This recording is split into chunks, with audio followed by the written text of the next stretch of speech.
Est-ce que on voit souvent des ouvrages qui soient aussi pluridisciplinaires?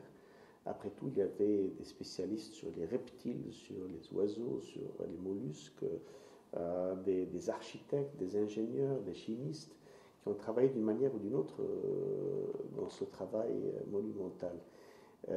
Est-ce qu'il y a eu une structure particulière pour les souder ensemble? Je sais qu'il y a eu quelque chose qui s'appelle la commission égyptienne. A-t-il eu une structure où ils ont pu travailler qui a amené toutes ces disciplines? D'abord, nous sommes encore dans le cadre de la pensée des Lumières, c'est-à-dire une pensée qui se veut d'être dans l'universel. Et donc, qui déjà a une spécialisation, c'est-à-dire oui. Les chimistes sont chimistes, oui. Etc. Ensuite, la très grande partie des auteurs sont des jeunes gens au départ.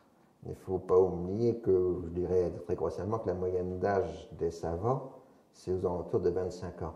Ce sont des jeunes gens extrêmement brillants, mais qui sont au début de leur carrière scientifique, à quelques exceptions près, comme Berthollet, comme Comté, comme Monge.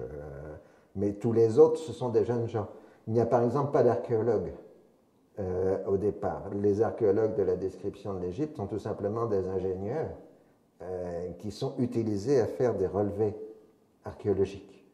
Et donc, dans la mesure même où ce sont des très jeunes gens qui font de la collecte de données en Égypte, ils vont pouvoir travailler pendant 20 ans sur les données recueillies pour faire la description.